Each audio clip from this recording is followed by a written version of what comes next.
Indian പ്രധാനമന്ത്രിയുടെ 4 nation tour. അപ്പം അതിനകത്ത് ഡയസ്ഫോർ, അതായത് ഇന്ത്യൻ ഒറിജിൻസിനെ കാണുന്നത് നെതർലാൻഡ്സിൽ വെച്ചാണ്. അപ്പം അദ്ദേഹം അവിടെ വെച്ച് നടത്തിയൊരു പ്രസ്താവനയുണ്ട്. അതായത് ഇന്നത്തെ ഇന്ത്യയുടെ കണ്ടീഷൻ വളരെ ഗുരുതരമായ സ്ഥിതിയിലാണ്. ഈ പറയുന്ന ഓസ്റ്റെറിറ്റി മെഷേഴ്സും സംഭവങ്ങളൊന്നും, അതായത് ഇമ്പാക്റ്റ് ഒന്നും ഉണ്ടാക്കിയില്ല എങ്കിൽ ഇന്ത്യ 25-30 വർഷം പുറകിലേക്ക് പോകും. ഇന്ത്യൻ പ്രധാനമന്ത്രിയുടെ വായിൽ നിന്നാണ് വരുന്നത്. Third largest, fourth largest economy, fastest moving economy, ഇതൊക്കെ പറഞ്ഞ പ്രധാനമന്ത്രിയുടെ വായിൽ നിന്നാണ് ഓരോന്ന് വരുന്നത്. അപ്പൊ വാറിനെയാണ് ഇപ്പൊ കുറ്റം പറയുന്നത്. വാറല്ല ഇതിന്റെ സ്ഥിതി. ഇന്ത്യൻ എക്സ്പ്രസ്സിൽ ഉദിത് മിശ്ര എന്ന് പറയുന്ന ഒരാള് ഒരു ബ്യൂട്ടിഫുൾ ആയിട്ടൊരു ആർട്ടിക്കിൾ എഴുതിയിട്ടുണ്ട്. ഇത് വാറല്ല ഇവിടുത്തെ ഇഷ്യൂ. ഇത് തുടങ്ങിയിട്ട് കുറച്ച് നാളായി, പക്ഷെ നമ്മളിത് പറഞ്ഞില്ല. അതായത് അമേരിക്കൻ ഇഷ്യൂ തന്നെയാണ് ഇതിൻ്റെ പ്രധാനപ്പെട്ട മൂല്യകാരണം. അദ്ദേഹം തന്നെ പറയുന്നു. ഒരു കാര്യം നിങ്ങൾ എടുക്കുക. ഇതേ ദിവസം 2025, അതായത് കറക്റ്റ് ഒരു വർഷം മുമ്പ്, ഇന്ന് 2026, രൂപയുടെ മൂല്യമെന്ന് പറയുന്നത് 86 ആണ് പെർ ഡോളർ. 86 രൂപയാണ് ഒരു ഡോളറിന്. കറക്റ്റ് ഒരു വർഷം കഴിഞ്ഞു. 2 മാസമല്ല, ഒരു വർഷം കഴിഞ്ഞു. 10 രൂപ കുറഞ്ഞ് 96 രൂപയായി. അപ്പോഴിത് വാറാണോ? ഇത്രമാത്രം വാർ ഫാസ്റ്റാക്കി, അത്രയേ ഉള്ളൂ. मैं शासन में बैठा हूं, मुझे मालूम है इस प्रकार से रुपया इतनी तेजी से गिर नहीं सकता। अरे अगर नेपाल का रुपया नहीं गिरता है, बांग्लादेश की करेंसी नहीं गिरती है, पाकिस्तान की करेंसी नहीं गिरती, श्रीलंका की करेंसी नहीं गिरती, क्या कारण है हिंदुस्तान का रुपया पतला होता जा रहा है? ये जवाब देना पड़ेगा आपको। देश आपसे जवाब मांग रहा है. അത് വാറിന്റെ മേളിലല്ല വെക്കേണ്ടത്. ബേസിക്കലി ഇന്ത്യൻ എക്കണോമിക് ഡിപ്ലോമാറ്റിക് പോളിസിയാണിത് തെറ്റിപ്പോയത്. അതതിൻ്റെ കാരണം. ഏറ്റവും വലിയ തമാശ എന്ന് പറയുന്നത് ക്യാപിറ്റൽ അക്കൗണ്ട് ഡെഫിസിറ്റും അതേപോലെ തന്നെ കറണ്ട് അക്കൗണ്ട് ഡെഫിസിറ്റ്. ഇതിനകത്ത് ഇന്ത്യയുടെ ചരിത്രത്തിലില്ലാതെ രണ്ടും ഒരേപോലെ മോശമായ കണ്ടീഷനിൽ അങ്ങ് പോയി. ഏറ്റവും വേസ്റ്റ് ആയിട്ടുള്ള കണ്ടീഷനിൽ പോയി. അതിപ്പോഴത്തെ വാറാണോ കാരണം? ഇത് ഗ്രാജുവലായിട്ട് കഴിഞ്ഞ 1.5 വർഷം കൊണ്ടുണ്ടായതാണ്. അത് അവസാനം ഇപ്പം കയറി വാറിൻ്റെ തലയിലാണ് വെക്കുന്നത്. വാറല്ല ഇതിൻ്റെ കാരണം. വാർ അത് ഫാസ്റ്റാക്കി കൈ തന്നു. കാരണം പെട്ടെന്ന് ക്രൂഡിൻ്റെ വില അങ്ങ് കൂടി. ക്രൂഡിൻ്റെ വില $150 വരെ പോയിട്ടുണ്ട്. അത് 2014, 2013 പോയിട്ടുണ്ട്. അപ്പോഴൊന്നും ഈ പറയുന്ന കറണ്ട് അക്കൗണ്ട് ഡെഫിസിറ്റും ക്യാപിറ്റൽ അക്കൗണ്ട് ഡെഫിസിറ്റ് ഇത്ര വേസ്റ്റ് ആയിട്ട് പോയിട്ടേ ഇല്ല. ഇന്ത്യയുടെ ചരിത്രത്തിലുണ്ടായിട്ടില്ല. അതേപോലെ FDI, ഫോറിൻ ഡയറക്റ്റ് ഇൻവെസ്റ്റ്മെന്റ്, പൂർണ്ണമായിട്ട് നെഗറ്റീവായി, സീറോയിലോട്ടങ്ങ് പോയി. ആരും വരുന്നില്ല, ഒരാളും ഇന്ത്യയിലോട്ട് വരുന്നില്ല. അപ്പം ഇത് വരാതിരിക്കുമ്പോൾ, ഈ ഫോറിൻ ഡയറക്റ്റ് ഇൻവെസ്റ്റ്മെന്റ് ഇന്ത്യ വരാതിരിക്കുകയും ഇന്ത്യയിൽ നിക്ഷേപിച്ചിരിക്കുന്ന ഇൻവെസ്റ്റ്മെന്റ് ഔട്ട്ഫ്ലോ അതങ്ങോട്ട് പോവുകയും ചെയ്യുകയാണ്.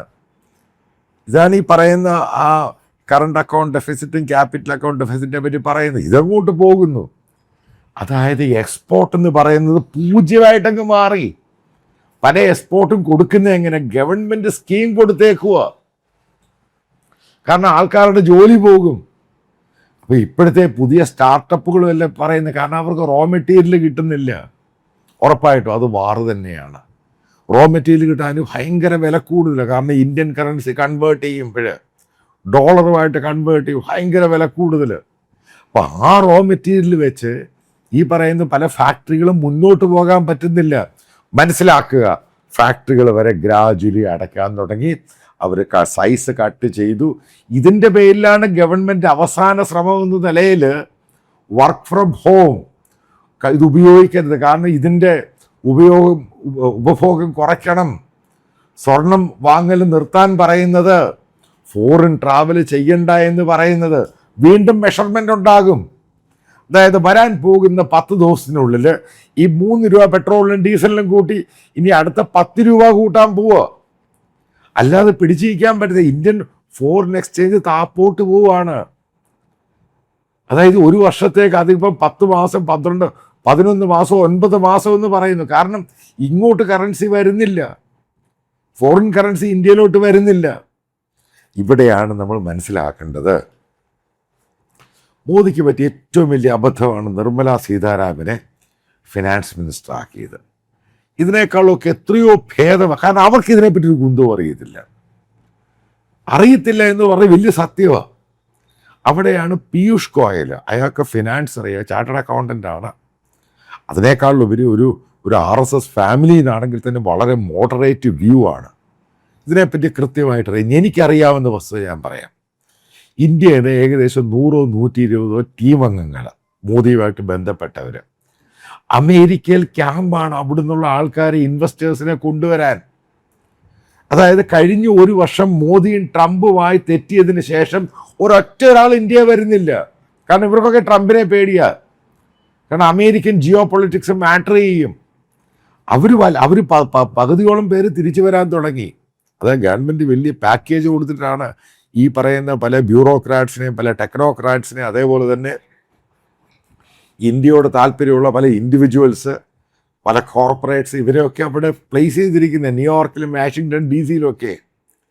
അപ്പം അവരെ കൊണ്ടൊരു പുല്ലും നടക്കുന്നില്ല. അതാണ് ഇവർക്ക് ഒരു സമയത്ത് ഇന്ത്യയിലോട്ട് വരാൻ ക്യൂ നിന്ന ആൾക്കാരുണ്ട്.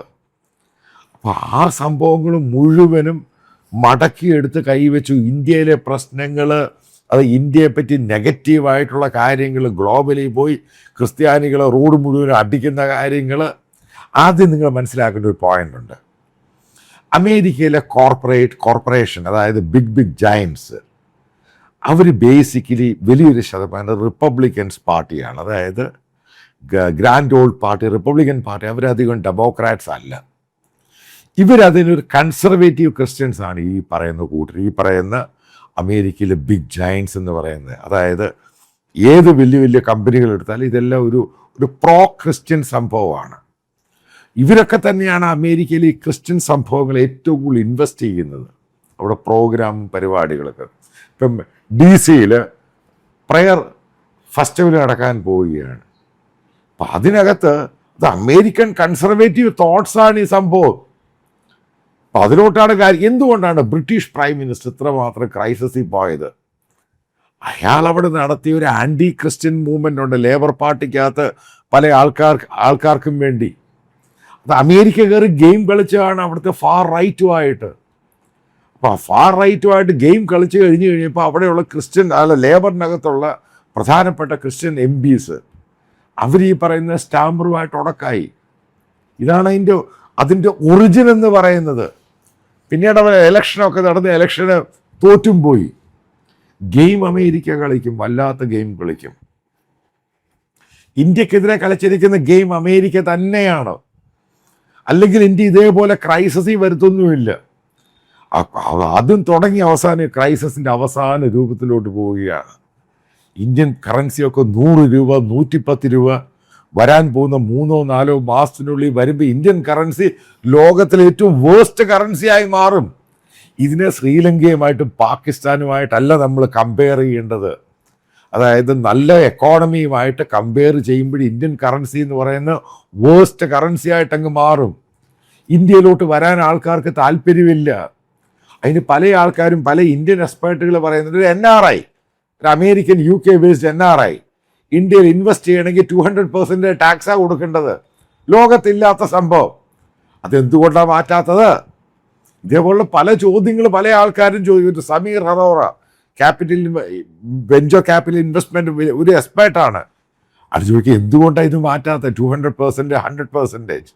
ഇതേപോലെ അവിടെയുള്ള അമേരിക്കക്കാരൻ അമേരിക്കയിലോ മറ്റുള്ള രാജ്യങ്ങളിലോ ഇൻവെസ്റ്റ് ചെയ്യാൻ 0 ടാക്സാ. അവിടെ മറ്റുള്ള ഇഷ്ടം പോലെ ടാക്സ് സോപ്പുകളും ഒക്കെ കൊടുക്കുന്നുണ്ട്. ഇന്ത്യയിലാണ് ഇത്ര % കൊടുക്കുന്നത് ഒരു NRIക്ക് ഇവിടെ ഇൻവെസ്റ്റ് ചെയ്യാൻ. അതാണ് മോദിയുടെ ഫ്ലോപ്പ് ഷോ എന്ന് പറയുന്നത്. അതായത് മുഴുവനും തള്ളും കള്ളത്തിലും വരുന്ന അവസാനം മോദി തന്നെ ആംസ്റ്റർഡാമിൽ പറയേണ്ടി വന്നു അബദ്ധം. കാരണം പറ്റിയതാണെന്ന് മുഴുവൻ തള്ളുകളായിരുന്നു. ഇൻഫ്രാസ്ട്രക്ചർ ഉണ്ടാക്കി, അതുണ്ടാക്കി, ഇതുണ്ടാക്കി, എല്ലാം സത്യമാണ്. പക്ഷെ ഇത് എക്കോണമി മൂവ് ചെയ്യണം. അൺഎംപ്ലോയ്മെൻറ്റ് ഭയങ്കരമായിട്ട് ഷൂട്ട് ചെയ്യുവാണ്. ഇന്ത്യൻ സ്റ്റുഡൻസിന് അഡ്മിഷൻ കിട്ടുന്നില്ല അമേരിക്കയിൽ. അത് നല്ലതാണ്, കാരണം ഇന്ത്യൻ കറൻസി മാറുന്നില്ല. പക്ഷെ ഉണ്ടാവുന്നത് ഇന്ത്യക്കാർക്ക് ജോലി നഷ്ടമാകുന്നു. H1B വിസ, ഗ്രീൻ കാർഡ്, ഇങ്ങനെയുള്ള പരിപാടികൾ ഒരു ഭാഗത്ത്. ആരാണ് ഇതിൻ്റെ കാരണക്കാരൻ? ഇന്ത്യൻ ഡിപ്ലോമസി, ഇന്ത്യൻ പോളിസി, അതായത് മോദി ഗവൺമെൻറ്റിൻ്റെ പോളിസി വന്ന ഏറ്റവും വലിയ അപജയമാണ് ഈ സംഭവം. ഓരോ ഇന്ത്യക്കാരും ഇന്ന് അനുഭവിക്കുന്നു. ഈ രീതിയിലോട്ട് ഇന്ത്യയെ മാറ്റി, അതായത് 10 രൂപ കൂടെ കൂട്ടിക്കഴിഞ്ഞാൽ വീണ്ടും പെട്രോളിനും ഡീസലിനും ഒരു സാധാരണ ലോവർ മിഡിൽ ക്ലാസ്സിനും പാവം പിടിച്ചവന് അവൻ്റെ ആഹാരം, അതായത് ബ്രെഡും ബട്ടറും ഒന്നുമില്ല, റൊട്ടി അതുപോലും മേടിക്കാൻ പറ്റാത്ത സ്ഥിതിയിലോട്ടാക്കി മാറും. ഇതിലോട്ടാണ് മോദി നയിച്ചത്. പച്ചക്കള്ളമാണ് മുഴുവനും പറഞ്ഞത്. ഇന്ന് ഓരോന്നായിട്ട് പൊളിഞ്ഞു വീഴുന്നു. ഇത് ഇന്ത്യക്കാർ കണ്ടിരിക്കേണ്ട സംഭവം തന്നെയാണ്. യഥാർത്ഥത്തിൽ മനസ്സിലാക്കുക, നമ്മൾ വല്ലാത്തൊരു റെഡ് ലൈനിലോട്ട് പോവുകയാണ്, ഒരു ചുവന്ന മാർക്കിലോട്ട് പോവുകയാണ്. അതെവിടെ ചെന്ന് നിൽക്കുമെന്ന് ആർക്കും പ്രഡിക്റ്റ് ചെയ്യാൻ പറ്റുന്നില്ല. ഈ ഗവൺമെൻറ്റിന്, അതായത് മോദി ഗവൺമെൻറ്റിന് അവർക്ക് പോലും അറിയത്തില്ല ഡിപ്ലോമസി ഇപ്പോൾ എങ്ങനെ പോകണം, എങ്ങനെ പോകണം, എക്കണോമിക് പോളിസി. ഇതൊക്കെ വീണ്ടും മിഡിൽ ഈസ്റ്റിൽ പോകുന്നു, അത് ചെയ്തു. ഇതൊക്കെ ചുമ്മാതെ നേരത്തെ ഉണ്ടായ സംഭവം ഈ പറയുന്നത്. ഇപ്പം പുതിയതായിട്ടൊന്നും ഉണ്ടായിട്ടൊന്നുമില്ല. ഇതൊക്കെ ചുമ്മാതെ അടിച്ചുവിടുന്ന കഥകൾ മാത്രമാണ്. അതേപോലെ കഥകൾ വെച്ച് നരേറ്റീവ്സ് അടിച്ചങ്ങ് കൂട്ടി.